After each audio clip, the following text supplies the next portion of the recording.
So guys, आज का ये वीडियो बड़ा ही इंफॉर्मेटिव और इंटरेस्टिंग होने वाला है क्योंकि आज की एडवांस इंग्लिश स्ट्रक्चर डे 181 की लेसन में यहाँ पे आपको कुछ नए नए सेंटेंसेस देखने को मिलेगा।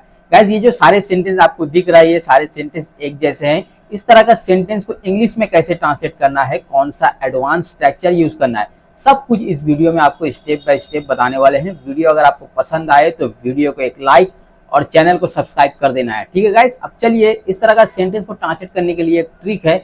मैं आपको एक स्ट्रक्चर बता देता हूं, पहले उस स्ट्रक्चर के जरिए इस तरह का सेंटेंस आप ट्रांसलेट कर पाओगे। लेकिन गाइस, उससे पहले सेंटेंसेस क्या क्या है वो देख लेते हैं। स्क्रीन पे आपको दिख रहा होगा, तो सेंटेंस देख लेते हैं। कम से कम थोड़ा तो समझो, कम से कम थोड़ा तो समझो।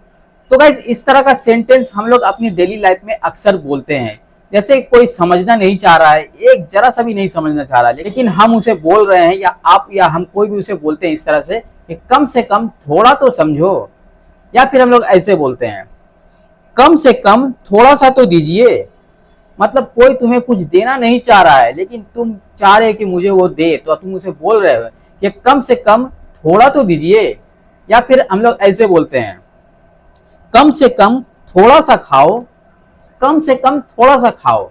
मतलब कोई कुछ खाना नहीं मांग रहा है, आप उसे दे रहे हैं, लेकिन वो खाना नहीं मांग रहा है, तो आप उसे बोल रहे हो कम से कम थोड़ा तो खाओ। या फिर ऐसे भी हम लोग बोलते हैं, कम से कम थोड़ा सा तो ले लो। मतलब किसी को आप देना चाह रहे हो और वो लेना नहीं चाह रहा है, तो आप उसे बोल रहे हो कम से कम थोड़ा सा तो दे लो। तो इस तरह का सेंटेंस को आज हम लोग ट्रांसलेट करना सीखने वाले हैं।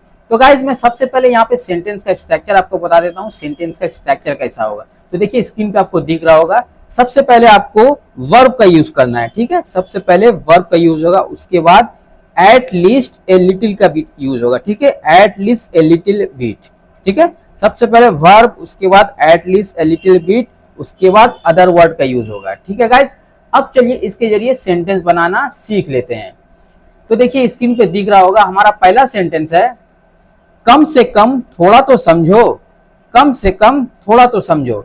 तो इस तरह का सेंटेंस को इंग्लिश में ट्रांसलेट करने के लिए आपको वही स्ट्रक्चर यूज करना है जो मैंने अभी बताया है आपको। तो देखिए, सेंटेंस कुछ इस तरह से बनेगा, understand at least a little bit, understand at least a little bit. तो देखिए, यहाँ पे अंडरस्टैंड क्यों यूज हुआ, क्योंकि ये सेंटेंस में देखिए यहाँ पे समझो बोला जा रहा है हिंदी में, तो समझो का इंग्लिश क्या होता है, अंडरस्टैंड, इसलिए यहाँ पे अंडरस्टैंड का यूज किया गया है। अब चलिए नेक्स्ट एग्जाम्पल देखते हैं। कम से कम थोड़ा तो दीजिए, कम से कम थोड़ा तो दीजिए। अब इसे इंग्लिश में कैसे ट्रांसलेट किया जाएगा, यहाँ पे देखिए वर्ब क्या आ रहा है, दीजिए। कोई भी चीज को देने का इंग्लिश क्या होता है, गिव। सेंटेंस कैसे बनेगा, give at least a little bit, give at least a little bit. कम से कम थोड़ा तो दीजिए, give at least a little bit. Okay, चलिए नेक्स्ट एग्जाम्पल देखते हैं। कम से कम थोड़ा तो खाओ, कम से कम थोड़ा तो खाओ। इसका इंग्लिश क्या होगा, देखिए यहाँ पे खाओ मतलब किसी भी चीज को खाने को बोला जा रहा है, तो खाने का इंग्लिश क्या होता है, ईट। तो फुल सेंटेंस कैसे बनेगा, eat at least little bit, eat at least little bit. Okay, चलिए नेक्स्ट एग्जांपल देखते हैं, और ये लास्ट एग्जांपल है। इसके जरिए आपको पूरा क्लियर हो जाएगा कि इस तरह का सेंटेंस को इंग्लिश में कैसे ट्रांसलेट करना है। कम से कम थोड़ा तो ले लो, कम से कम थोड़ा तो ले लो। तो किसी भी चीज को लेने का इंग्लिश क्या होता है, टेक। टेक मतलब लेना, तो कम से कम थोड़ा तो ले लो, इंग्लिश क्या होगा, take at least a little bit, take at least a little bit.